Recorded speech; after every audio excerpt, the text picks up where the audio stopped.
Welcome back to the show. So for a lot of women, the postpartum period can be a complete unknown, especially when it comes to sex.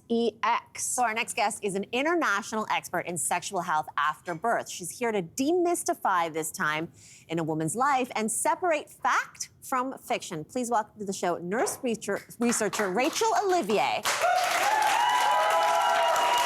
Rachel, welcome to the show. We are going to have a little bit of fun with this topic and throw some true or false questions your way. Audience, you're going to chime in too with your paddles, right?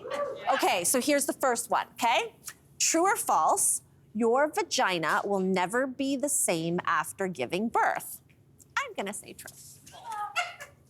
So this is false. Okay. Well, I've never given birth, so clearly that makes sense. And what could happen is pelvic floor injury, either through pregnancy or during childbirth itself. And this is something that, women can also deal with, in terms of recovery and having that length of time. That can vary. But in terms of the vagina itself, this is meant for it.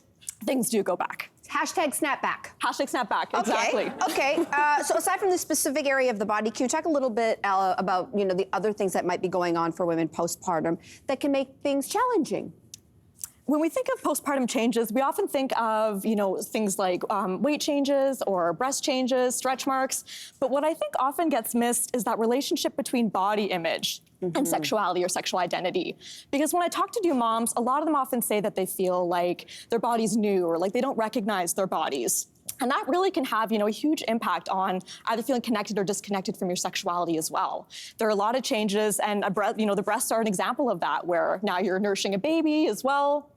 So how you kind of define your body, I think, can really change for a lot of people. And when we look at, motherhood more generally, it can also be viewed in a way that sort of, positions it as being in opposition to sexuality or sexual identity, as if you can't be both. But we also have that power to say, yes, I can be both, a sexual being, sexual woman, and a mother. Yeah, preach. Preach to that. Okay, next question. You guys ready? Next question. You should be ready for sex 6 weeks postpartum. True or false? There's a lot of truths. Oh, wow. Don't doubt, it's okay. Just be confident in your choice. What say you, So Rachel? this is false. Okay. And when we talk, it can vary, right? Okay. And when we talk to, when I talk to moms, it often, I think, can either feel like a milestone where it's sort of a sense of normalcy that's returning a little bit, or it can feel like a deadline where it's a bit too rushed. It feels like it's too soon. But either way, we know that in society, the 6-week mark, we don't really know how or why it came to be that way, but it's a thing. Whether that's culturally embedded, socially embedded, religiously embedded, it's become a thing. But I think what needs to happen is we need to reshape that as being something that is not a one-size-fits-all. Everyone's individual. If you're ready at 6 weeks, great. If not, that's okay too. Okay. 6 months later, I was like, Ryan, don't even look at me. There you go. So physical factors aside, is there any way of gauging what's normal in a time frame in terms of starting to feel ready for intimacy? And at what point should you maybe get help from someone else at, in this department?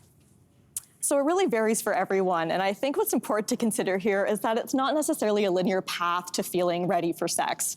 And it's also more than just the physical pieces. It can be emotional, mental, relational. There's so much that goes into it, and everyone's going to navigate that differently. But in terms of, seeking help and support, I think it's never too soon and it's never too late either. What's really important is here is, and what I'm seeing in my research is that people are starting to reshape, pelvic floor health and recovery after birth. When my grandma gave birth, when my mother gave birth, that was not a thing. We didn't talk about pelvic floor, right? But it's, we're seeing that emerge where people are now saying, hey, this is something important to my sexual health after birth, and really, going after and having those resources available, which is great. Great. Okay, so next one up, everybody. Our partners can be a major factor in our sexual health after birth. True or false? Okay, I think I see all the way around, all true. So this is true, yes. True. Very much so, very much so. Okay. And I'm navigating things as new parents. There's a lot of stress, a lot of new responsibility. So you're really relying on each other a lot. But you also see each other in a bit of a different light being new parents. And oftentimes, it can be sort of where now baby is priority. So when I talk to new parents, even when it comes down to sex, and maybe taking advantage of nap time to have a bit of time for intimacy or sex, and if the baby wakes or if the baby starts crying, it's sort of like, okay, honey, sorry, this has to end. And people can feel a bit of a sense of guilt in that, I think, too, where you maybe have that intention of wanting to spend that time for your partner or show affection in that way, but it isn't always necessarily a reality. So you're navigating, not only that time for baby, but how to make time for each other as well. Okay, so then how can partners support sexual intimacy postpartum? I think there are two pieces to this, emotional and physical. And with the emotional pieces, research shows that there is generally a decrease in sexual desire after birth. But what postpartum women have found is important is that emotional connection and maintaining that. So even, small things, household tasks like doing laundry, doing the dishes, it sounds like the most unsexy thing ever, but it's been shown that it's really something that people say, hey, this, shows still that caring, still that affection, and also that teamwork aspect as well. It can really be strengthened that way. And in terms of physical, things might feel new. It can be both daunting and exciting for kind of those first few times of, okay, what does this look like for us now? But I think as long as, it's something that, people are open to and can take slow, that's what counts. Okay, last one, true or false? Sex can actually be better after birth.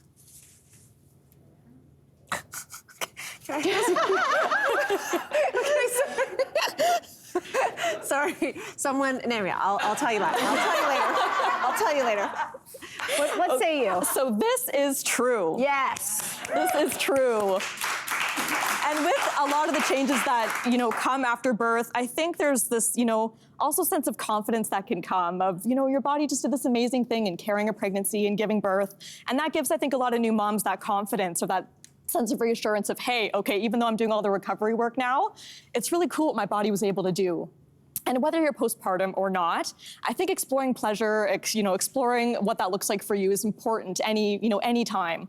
And when I talk to people in my research, they've often said that masturbation is something that they use to get to know their bodies, know their sensations, know their desires, even before necessarily involving their partners. But it's something that, I think is really powerful. Of reshaping that is something that we can always explore on our own, with partners, without partners. It's something that evolves. So rather than seeing sex as either better or worse after birth, I think it's important to reshape that as being an evolution of sexuality throughout the lifespan. Amen to that. Rachel, thanks so much for being here today. Thank you for having me. Really appreciate it. Hey there, wasn't that great? Do you know where you can find some equally good content? Our YouTube page. It's filled with discussions, debates, and some laughs. Head there now, like and subscribe.